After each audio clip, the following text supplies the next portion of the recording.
You know, I never owned a pet hamster. I can't really explain why, but ever since I was a kid, I have found hamsters deeply suspicious. Sure, they look cute and harmless, but there's something unsettling about them.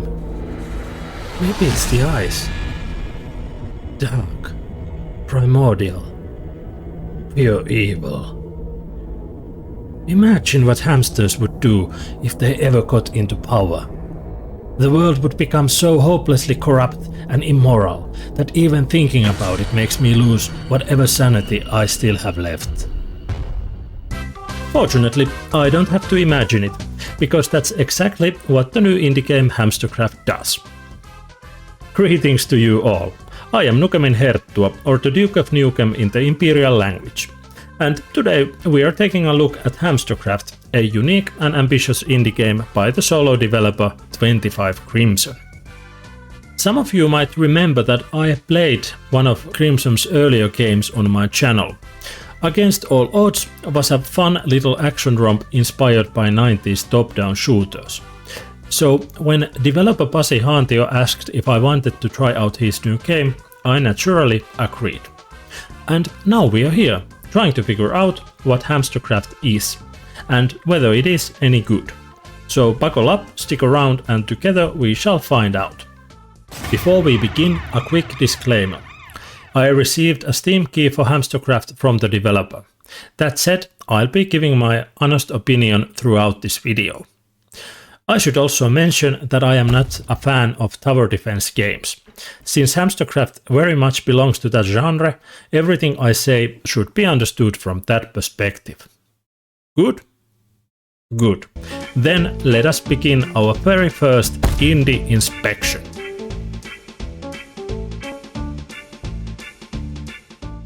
As stated before, HamsterCraft is a tower defense game where you place armed hamsters around the map and try to stop endless enemy waves from breaking through your defenses. Different hamster units have different abilities, weapons and roles. And the enemies, I hear you ask?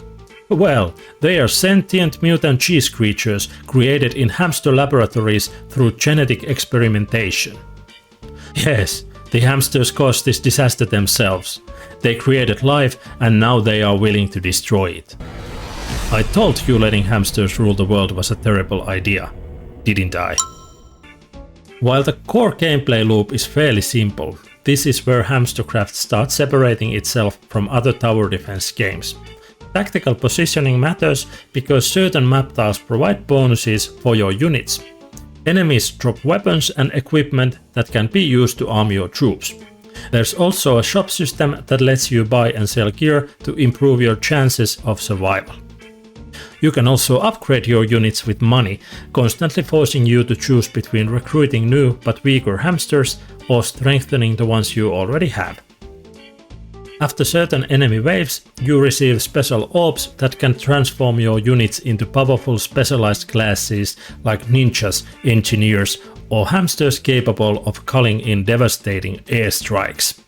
There are also hero characters with their own leveling systems and abilities.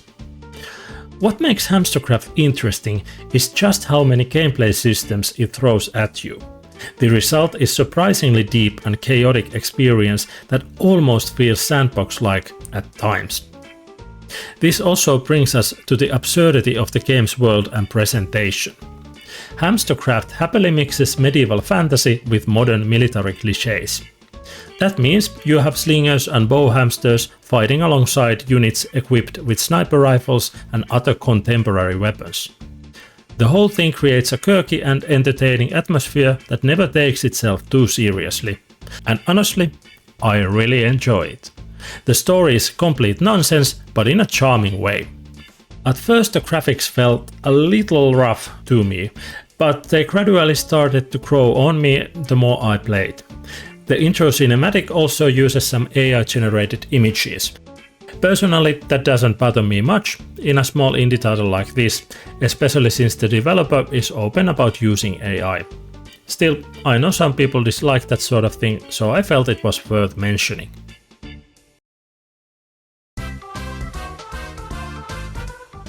Other mechanics include the ability to break rock tiles to uncover treasure and create more room for tactical unit placement. There's also a farming system that allows your slinger units to generate passive income. Game modes include a campaign, endless mode and various challenge maps. The more you play, the more content you unlock. You can either spend in-game currency to unlock bonuses naturally or pay real money to unlock everything immediately. Personally, I don't really understand why anyone would do that, since progression is part of the experience. But the option is there if you want it.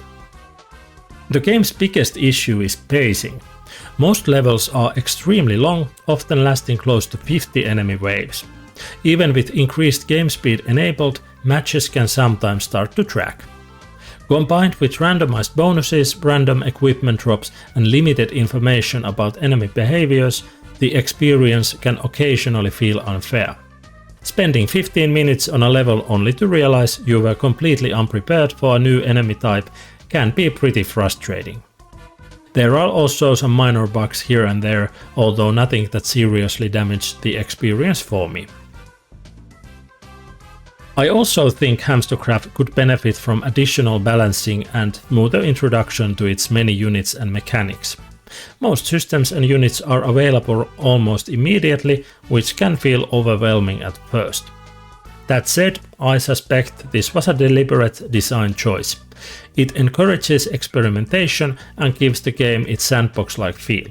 For me, however, it occasionally made the experience feel unnecessarily difficult, although that may be partly because I am not experienced with tower defense games. Overall, HamsterCraft is weird, ambitious and surprisingly deep tower defense game. Its biggest strengths are its creativity, humor and sheer amount of gameplay systems. Its biggest weaknesses are pacing, balance and occasional frustration caused by its complexity. Despite all of that, I found myself strangely addicted to watching heavily armed hamsters massacre mutant cheese monsters. There are the makings of a good game here, and with some additional fine-tuning, I think HamsterCraft has a lot of potential. If you are like me and generally not a fan of tower defense games, this one may not be for you. But if you enjoy the genre and want something challenging, chaotic and full of personality, HamsterCraft may very well scratch that itch. A link to the Steam store page can be found in the video description for those interested. Thank you for sticking around for the very first episode of Indie Inspection. This was also my first attempt at making content in English. I will remain mostly a Finnish-speaking channel, but since I received HamsterCraft for free, I felt it was only fair to support indie developers by aiming for wider audience. There is already at least one more episode planned for this series, so if you enjoyed the video, feel free to leave a like, comment or maybe even subscribe to the channel. Of course, as always, you are under absolutely no obligation to do any of that. Just remember that I'll be sending hamsters to track you down if you don't. I wish you all the best and, as we say in the Duchy of Nukem, se on morjes!